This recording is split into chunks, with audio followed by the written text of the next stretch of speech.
I don't need a chair. I'm all right.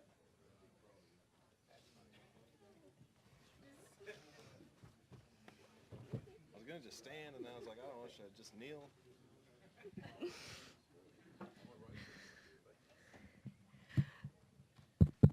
We'll go ahead and get started with our media availability here at Daytona National Speedway.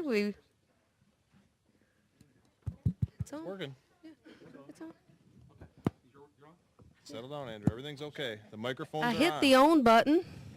Calm down. It's all right. That guy gets real nervous. We're going to start this again. loves to fly, Welcome too. to Daytona International Speedway and our media availability. And Matt Kenseth, 4 wins so far this season, 5th in points, last week's race winner. Just talk a little bit about your season thus far and being here at Daytona. It's obviously been really good, so I'm happy to be. Turn your hearing aid up. Hold on, Mulhern's not happy. Check. Mike, do you hear me now? Mike, do you hear the mic? All right. Mike's smiling. I'm going to start over. You ready? All right. What was the question again? I'm just kidding.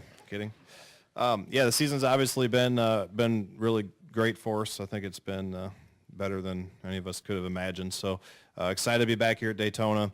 Obviously a special racetrack for everybody in stock car racing and really racing in general. Had a really strong car in the 500. I think we led the most laps and we're leading when we broke. So looking forward to being back here and, hopefully we can be out front again, make it to the end. And if we are out front, make it then. Hopefully I can figure out how to do the right things to have another shot at winning. Okay, we'll take questions for Matt. We'll start right here with Ed. Ed Hinton, ESPN.com. Matt, obviously maybe from our side, but the Gen 6 car in its debut here in February got kind of bland reviews. Then you go to Talladega, it provides quite a wild show. The evolution through now, yeah, it's back at Daytona, but it's a night race and it's a little more frantic race because it's 400 miles. Can you give us any sort of projection as to what kind of race? Might we be back to the Daytona 500 type running, or could it be some mix that we haven't seen yet out of the Gen 6 car, or how do you see it? Well, I think you kind of hit it, in your first comments there. It was the first race of the Gen 6 car. Certainly you're going to learn, there's going to be an evolution of not just the setup stuff, but we're going to learn more about, drafting and where you want to be and where you don't want to be and that type of thing. So I thought Talladega was a totally different race than Daytona, which honestly really surprised me. I expected it to be exactly the same, and it was not at all. You had to do a lot of things a lot different. And I expect that it'll be a cross between Daytona and Talladega, probably more like Talladega. I'm not sure why. I'm not sure why Talladega would have been different, other than just people learning more about the cars, getting the cars better, figuring out how to put them in different positions and situations, to make more passing and more side by side. So I'm not sure. In February the groove was right around the top. And you couldn't really do much different than that. And Talladega wasn't at all. It was actually, it didn't seem like you wanted to be way up there. So I guess we'll kind of have to wait and see. Just one little follow-up. Some people were saying after Talladega that it was because of the racetrack itself, more room to roam or move around, more distance for the cars to suck up. Do you think maybe the track itself is not, did maybe we make too much a big deal about a little bit bigger racetrack? Is it, would the size of Talladega have had anything to do with the wildness of it? Yeah, I mean, the honest answer is I don't really know. I mean, I've been to Talladega before when we had some different rules packages, and Dale Jr. was leading the race one time, I remember, and we all ran around the top the whole time, and everybody's like, oh, they don't want to pass. Well, that wasn't it. Everybody wanted to pass, but when you pulled out to pass, everybody would pile back to the top, and you would just go to the back. So I don't really know, to be honest with you. I mean, I always think the racing at Daytona used to be, before you paved it, would be a lot more about handling, especially in July, than Talladega ever would be, and that's what kind of separated the races and made them different. I think since they paved Daytona, it's felt like the tracks are much more similar. Handling's not a big deal, and it's pretty much just about the draft and positioning and all that kind of stuff. So, to answer your question is still really, I don't know why it would be different. It doesn't feel that much different. I mean, the tracks feel different, but it doesn't. It feels like the same theories and everything should apply. Okay, we'll go David, Allen, and Ben. David Caravella, NASCAR.com. I have two as well. We talked to you after Talladega. You mentioned about how sometimes you second guess the moves you make in restrictor plate races. What's your confidence level like coming here? I mean, given that you've won a bunch of plate races, but you've also perhaps in your mind left some on the table. Yeah, I mean, my confidence level is high. I mean, I feel real good about it. We've, I've been really spoiled, honestly, the last year and a half, last 6 plate races. Our cars have just been unbelievable. We've been in front, I think, 5 out of the last 6 plate races, if I'm not mistaken, have ended in a green-white checkered.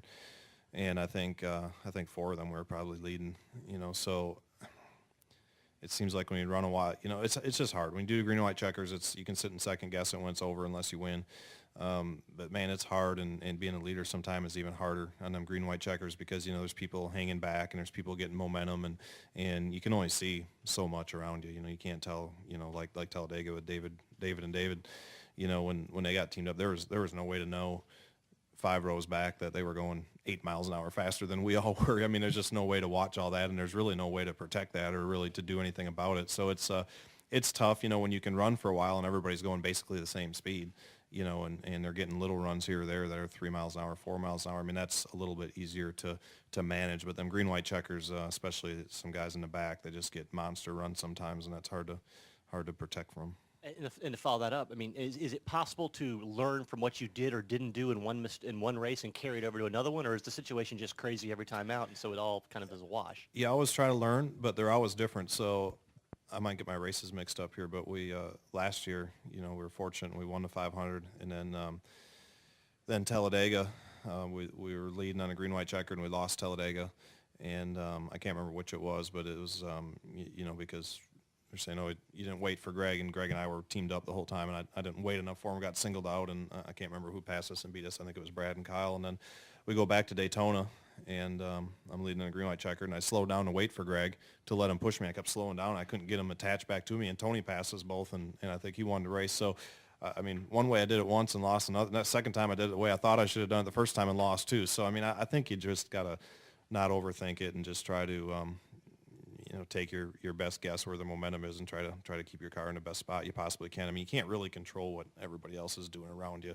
You just got to try to pay attention and try to get yourself in what you feel like at the time is the best spot. Okay, Alan, Ben, then Jenna.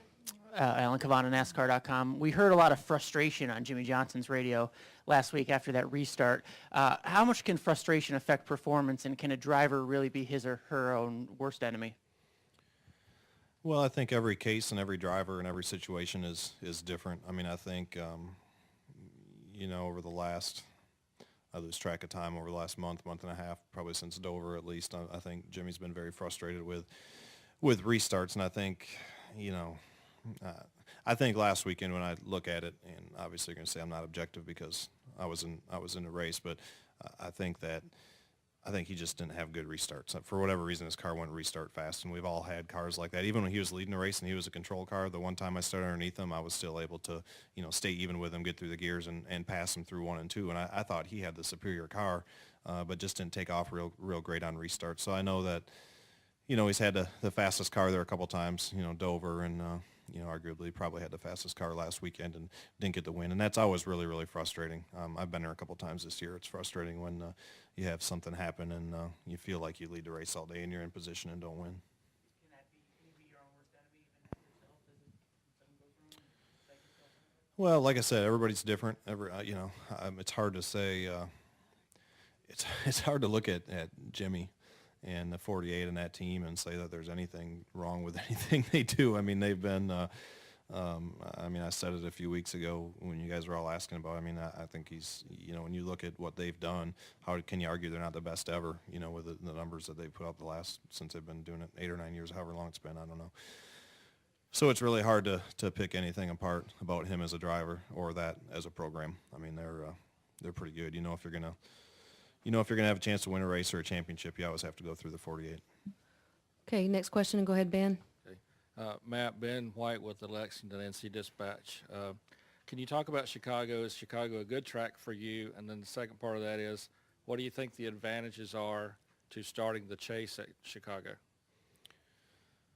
Chicago in the past, maybe not last year. We had a shock fall off or something. The year before, I think we had a problem. But in the past, before that, it's always been a really good track for me. It's always been one I've always really looked forward to going to. It's only about 3 hours away from where I grew up, so it kind of feels like a home track in a way. Got a lot of usually friends and family that come down for that race and all that. So I've always enjoyed the racetrack. We only race there once a year. But I really like the track. It's usually been a good place for us. As far as being the first race in the chase, I mean, I don't know. I'd have to put some thought in that. I don't think it really matters, when they necessarily come up. You gotta, if the 10 tracks are the same 10 tracks, I don't know if it matters if you put them in a blender or not. You got to go to all 10 of them, and all 10 of them pay exactly the same amount of points, and every single point is just as important as the next one. All right, Jenna, Brian, Claire, and Megan. Jennifer, AP. Matt, publicly, you handled the disappointment of the Daytona 500 very, very well. Were you the same privately, or did that one sting more so than maybe other defeats? No, I was the same exactly privately. So Daytona, I can't remember which race it was. I guess maybe the 150s and maybe even the shootout as well. I felt like coming down here we were pretty strong. I felt like I had a chance to win both those races, and I didn't make the right moves and didn't get to win either one of them. And even the 150s, we helped Kyle win, but then I got shuffled out at the end and finished back farther. So I would have rather blown up leading Daytona than be leading on the white flag and made the wrong move and finished 10th. So I mean, I felt like the thing that was a really positive coming out of Daytona, being my first week with a new team, first race with a new team and all that, because I felt from a team standpoint, I felt like we did everything as good as we could possibly do. I thought the preparation was great, the pit stops, the strategy, the car speed, everything we did, I thought we did at a winning level. And, we just had a part break. So from that aspect, I had a lot of confidence going into the next week, and I felt really good about it. I mean, I was disappointed about the finish, sure, but I was really excited about what I felt like was in front of me, because it was my first week working with all those guys, and I could just see and feel the potential. So piggybacking off that, the potential is there, and I guess some might say that maybe that was a fifth win that you could have had this season. You do have 4 in your first year with a new team. What is the limit for you this year? Do you have any idea what's out there for you? It's been crazy. I mean, you could look back. If I go back to before Darlington, we could look back and say, yeah, there's a couple other races that I don't want to say you left them there, because circumstances happen. That's what racing is all about. But there's certainly a couple more that we could have won. But if you want to be fair and objective about it, Darlington, Kyle dominated the race and was going to win and had a problem, and we ended up capitalizing on that. We were in second, but we capitalized on that and won. Last weekend, although we could have raced with them, if we would have had a perfect, we probably could have beat Jimmy, maybe could have beat Jimmy. But arguably he had the best car, and Jason made a great call at the end. We had a great restart, and we were able to win that race. So I think if you put yourself in position to win enough, I think you're going to lose some, but I think you'll win your share as well. I don't know what the limit is. I mean, I'd sit around and daydream and wish and think about things like this happening this season, but I'd never really realistically thought that before the halfway point we'd have 4 wins and be in running, leading all those laps and run as good as we have been. So I don't know where the limit is. I mean, I said, I guess after Vegas and maybe Kansas, I felt like the sky was the limit with this team, and I really do. I mean, it's just it's a great group. Everything's going really good, and everybody's really focused on keeping it going good. Okay, we'll go Claire, Megan, and Jeff. Claire B. Langseers, XM NASCAR Radio. 2 quick things. One is you tested this weekend. How much, because it rained a little bit, is the test worth it as opposed to how much it wore any of you guys out, because it was a quick turnaround? First question. I mean, yeah, I thought the test was really worth it for us. I felt like even though we didn't get as much track time as we would have liked to have got with the weather and not being able to stay on Wednesday, but having to be down here this morning and all that, I still thought it was really worth it. It was our first team test, I guess, we used this year. Got to work a lot with Denny and Kyle. Felt like we've found some things that will hopefully help us going forward at hopefully there in Pocono and maybe Michigan, some of those tracks. So I felt like we gathered a lot of information, and it was definitely worth it. and you were talking about how this is beyond your wildest dreams. When you first came to Joe Gibbs Racing, you were sort of nervous and afraid, you knew you made the right decision, but starting out at the beginning of the year. When did that all go away? I mean, do wins take that out? Did you know immediately after a week or 2 or a month? I mean, it seems like you just fit like a glove with Jason and over there. Yeah, I don't know that it ever totally goes away. I mean, I think that in this sport in general, you always have to have that sense of urgency, and I don't think you can ever get too comfortable. Everybody can be replaced, and you have to perform. Each and every week. It's a really, what have you done for me lately sport, obviously. So I don't know that you ever get 100% comfortable in what you're doing. I think you have to stay hungry and always be focused on what's in front of you, not necessarily what's behind you. But certainly I've felt comfortable over there. They've done from the first time I walked in there. I mean, yeah, you're learning certain things, maybe a little nervous, but they've really made me feel comfortable and made me feel part of the team, part of the family, and part of the program over there for sure. Okay, next question, Megan. Megan Levin, Flag to Flag.